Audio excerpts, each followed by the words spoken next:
8.13. How do I make sure that I'm on solid ground before beginning the discussion about poor performance?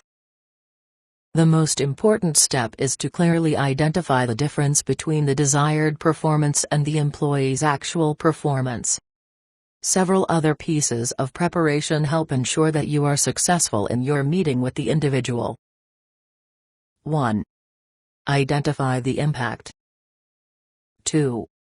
Determine the consequences. 3. Check for defensibility. Tell me more. 1.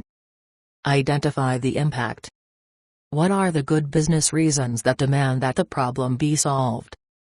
What difference does it make if the employee comes to work a few minutes late, or smokes outside the building but not in an official smoking area, or doesn't act as a team player? So what if Margie spends a few minutes reading a magazine?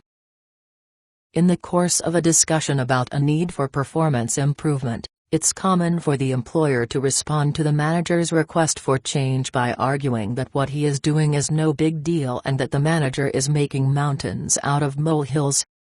The manager's usual response to these objections is to fall back on a power and authority position. I am the boss, it is a rule. But power and authority don't help much in bringing about a genuine agreement to change. A better approach is to think through the good business reasons why the organization or the manager has the performance expectation under discussion. If the manager has written down a list of all the reasons why the rule or expectation is important, it will be easy for her to say, "Yes, Margie, I know that it does sound like a minor item. But actually, it's quite important. Let me go over the good business reasons why we have this expectation of our staff." 2. Determine the consequences. In spite of knowing that what he's doing creates a problem for the organization, and in spite of knowing why it's a problem, the employee may still decide to continue to smoke in inappropriate locations, or do personal business on company time, or not act as a team player. What are the logical consequences of that decision? The one that immediately springs to most managers' minds is further disciplinary action, up to and including discharge. And although that may be true, the threat of disciplinary action and discharge is not usually the most effective action available to the manager. There are often far more powerful adverse consequences available to the manager when employees decide not to do what they're being paid to do. For example, the manager could restrict smoking breaks altogether, impose closer supervision, refuse to allow participation on the annual event planning committee, deny a request to attend an out-of-town conference. It may well be that these consequences have far more power in convincing someone to straighten up and solve a problem than if the manager merely tells the employee, "I'm going to write you up."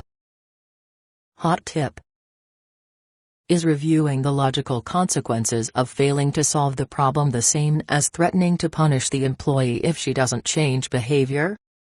Not quite. All of the choices people make in life, including their on-the-job choices, have consequences. All the manager is doing is advising the individual of what the natural consequences will be if the individual decides not to do what she is getting paid to do. Some of the logical consequences of continued poor performance have nothing to do with the manager's inflicting punishment. For example, loss of coworkers' respect is a natural consequence of goofing off. But there's no thought of punishment here. 3. Check for defensibility. Any disciplinary action or discharge can be challenged. To make sure that the action you're planning to take will survive a legal challenge, ask and answer these 5 questions. 1. Did the employee clearly understand the rule or policy that was violated? 2. Did the employee know in advance that such conduct would be subject to disciplinary action? 3. Was the rule violated reasonably related to the safe, efficient, and orderly operation of the business? 4. Is there substantial evidence that the employee actually did violate the rule? 5. Is the action planned reasonably related to the seriousness of the offense, the employee's record with the organization, and action taken with other employees who have committed a similar offense? If the answer to any of the questions is no or I'm not sure, you're not ready for a formal disciplinary transaction.